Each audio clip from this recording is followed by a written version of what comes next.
4일 만에 토트넘 훈련 영상이 또 업로드되었습니다. 제목은 나머지 선수단 프리시즌 테스트 위에서 복귀, 실내 트레이닝이라고 되어 있었습니다. 썸네일에는 포로와 히샬리송이었는데 3일 전 첫 트레이닝 영상에서 썸네일은 솔랑키, 비카리오, 스펜스였죠. 첫 트레이닝 때도 포로가 있었고 양민혁과 서로 대화도 나누는 모습들도 나오고 열심히 훈련을 했습니다. 그땐 히샬리송은 없었거든요. 그런데 이번 공개된 영상 썸네일에는 히샬리송과 포로가 있었으니까 정말 첫 트레이닝 영상 이후에 없었던 선수들도 돌아왔구나라고 짐작을 할 수 있었습니다. 히샬리송은 이적설이 많이 터지고 있는데 사실 3년째 이적설이 나오고 있거든요. 챔피언스 리그를 치른 토트넘을 떠나고 싶어 할 리는 없을 텐데요. 계약 기간이 아직도 2년이 남았고 부상 때문일 뿐 자신의 기량이 충분히 통한다고 보고 있고 월드컵까지 목표로 하기 때문에 굳이 더 높은 레벨이 아니라면 떠나고자 하는 마음이 있을 것 같지는 않습니다. 이 상황에서 위사를 영입하게 되면 어떻게 되는 거죠? 네. 히샬리송을 영입하고자 하는 B클럽은 아예 들어보지도 못했습니다. 그렇다면 실전 경기, 돈, 명예 생각할 때 히샬리송 입장에서는 버티는 게 가장 좋은 거겠죠. 네.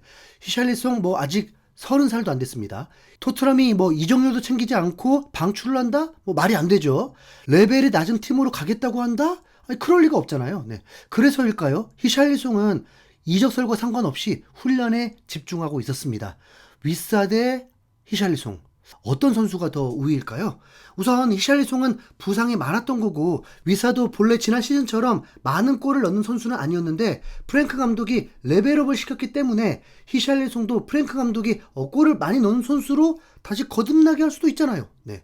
이 컨텐츠를 확인하면서 가장 관심 가는 건 당연히 손흥민이죠. 혹시 비밀리에 한국을 탈출해서 런던으로 간 건 아닐까? 네. 영상에서는 손흥민이 없었습니다. 혹시나 손흥민이 있었다면 더 실망을 했을 수도 있겠죠. 하필 이 영상과 동시에 쇼츠 영상도 뜨게 되었는데 쇼츠의 내용은 훈련에 참여하는 선수들에게 질문을 하는 건데 썸네일 화면이 대문짝만하게 손흥민도 민망해할 것 같은 얼굴만 큼지막하게 박아놔 버렸습니다. 아니 컨텐츠 담당자 도대체 누굽니까? 그 질문 내용이 가장 그리웠던 선수가 누구냐는 정말 기억력 없고 센스도 없는 질문이더라고요. 선수들에겐 그런 거잖아요. 가족 중에 지금 누가 가장 보고 싶었어? 라는 질문. 네.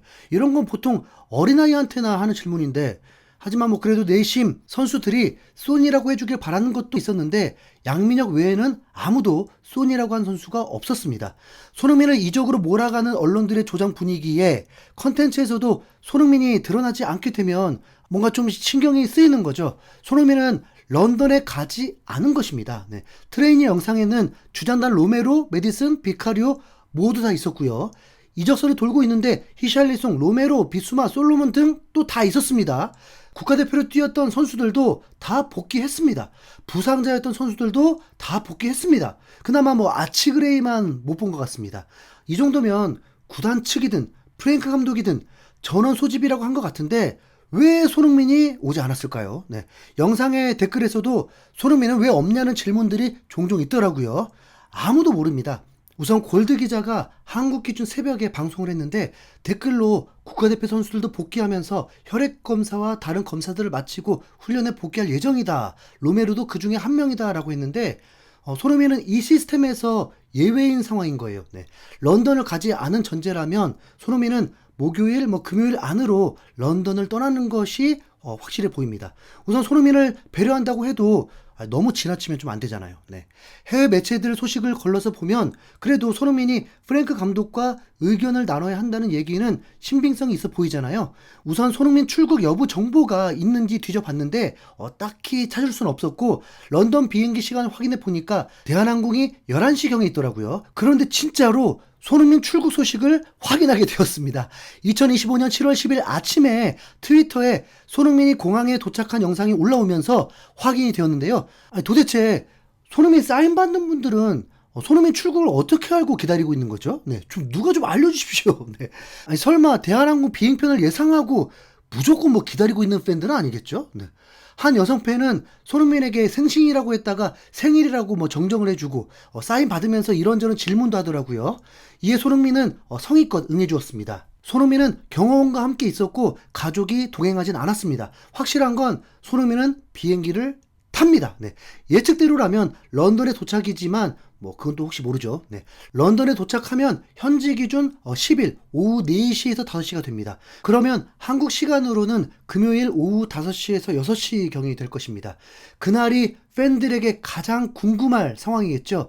프랭크 감독과 만나고 구단 관계자들과 서로 입장을 얘기하면서 결정이 날 것입니다. 그러면 그때부터는 국내외 매체들의 기사가 달라질 거라고 봅니다.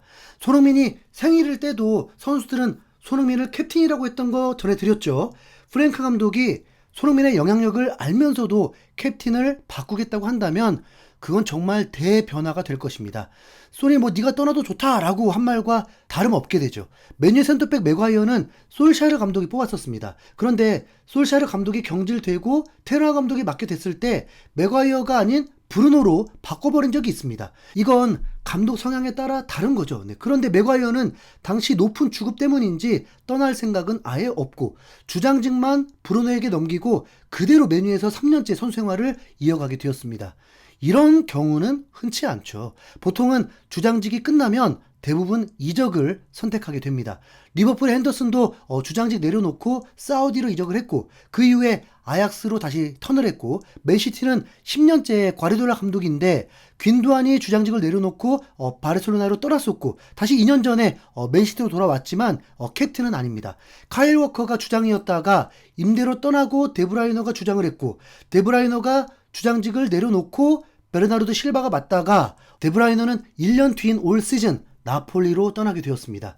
프랭크 감독이 손흥민 이적 의사를 비추지 않았는데도 먼저 주장직을 박탈하면 그때 큰 변화라는 걸 알게 되겠죠. 네.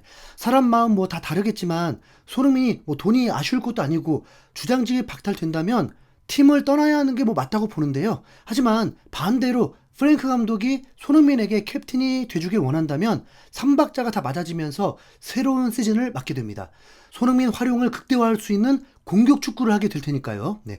이전 무리뉴 콘테 때와는 또 다른 손흥민 활용법이 될 수 있습니다. 기대되기보다 정말 궁금하네요. 프랭크 감독이 손흥민을 어떻게 생각할지가요. 실제 상황들 알게 되는 대로 빠르게 전해드리도록 하겠습니다.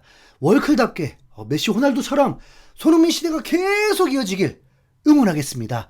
구독과 좋아요 부탁드립니다. 이상 김수영구였습니다. 감사합니다. 소니의 시대를